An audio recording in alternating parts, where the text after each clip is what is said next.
Hey, Andy here from builderhottub.com. In this video, we're going to catch up with Kyle on his DIY hot tub build. Let's go ahead and see where Kyle's at.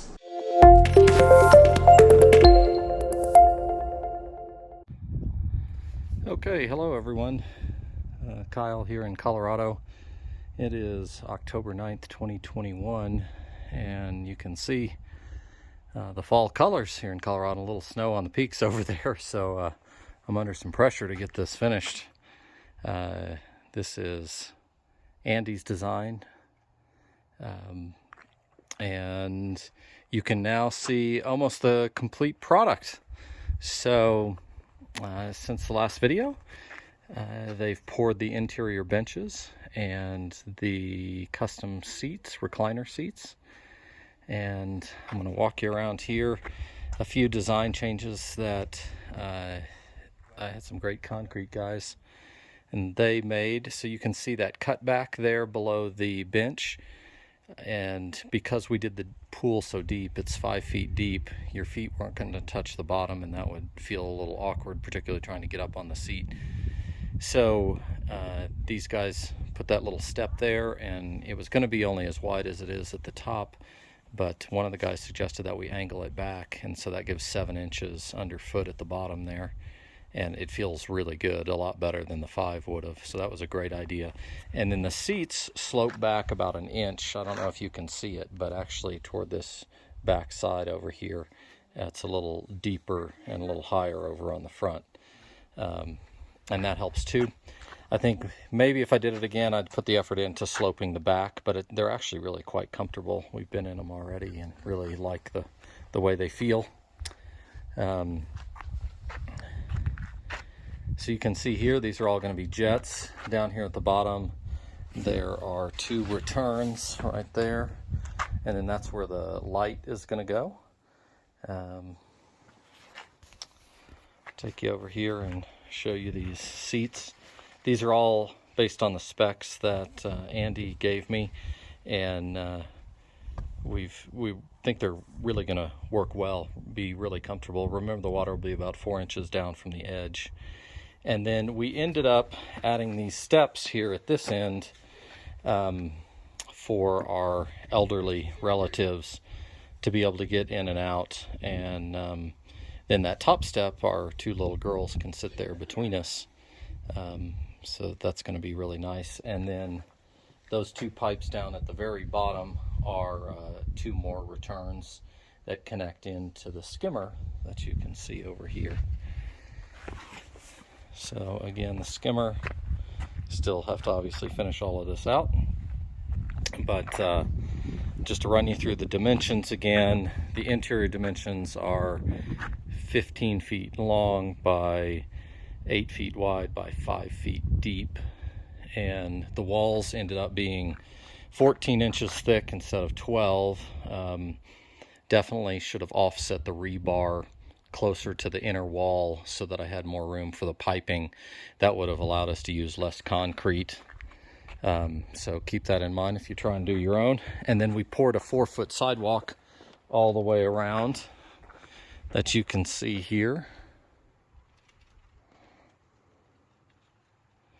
And then connected it into the pad around the house.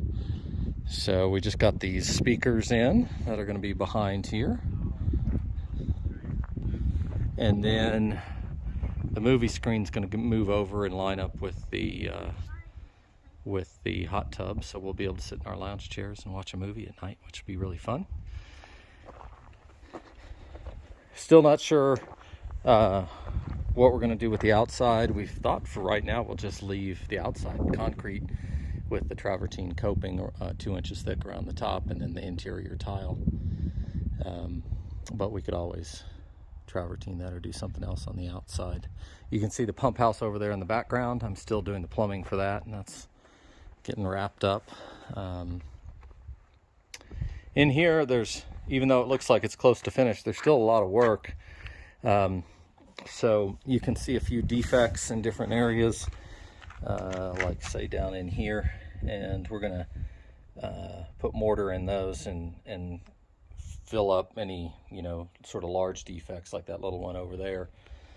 So that'll happen first, and then the concrete has to cure for 3 to 4 weeks to get the moisture content out. We're using Hydroban from Latacrete to seal the interior. So we'll put that, we'll either spray or roll that on, and it'll go all the way from the bottom all the way up and over the sides.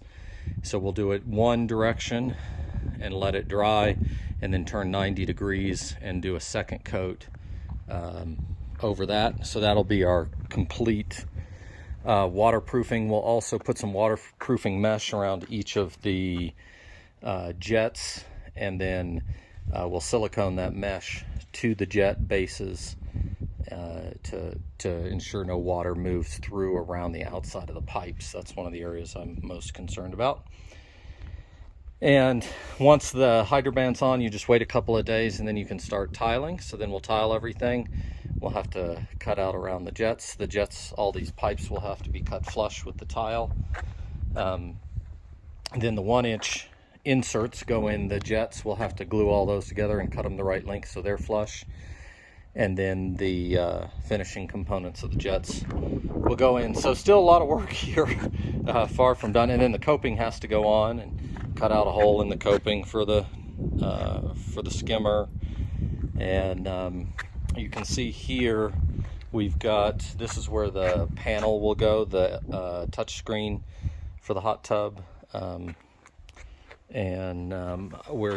using Balboa equipment, so I'll let you know how that works out. This, you can now see the equipment box is open. There's actually just some controls that are going to be in there, and that'll have a cover over it, you know, door. And you can see how this ties into our current slab. You can't see them real well, I haven't cleaned them up, but these are 3 feet deep, 3-inch galvanized steel holes here with plugs in them, and they're all around here to do sun sails. So I think that'll be a neat possibility. My wife, there's another one, a little 2-incher that's not visible yet, for an umbrella. And then there's one over here that will be a post to go up to have the projector on, so that we can have that right there, and go from there. So there's your update. Pretty exciting. Getting really close. Definitely, you know, now you can see what it's going to look like when it's finished. I think it'll be really beautiful with the blue small tile in there, and then the sort of off-white coping around the edges. So until next time. Kyle, as always, it's a pleasure catching up with you. Thanks very much for the video, and we look very much forward to the next one. If you've liked this video, please do like, share and subscribe to the channel. See you on the next video.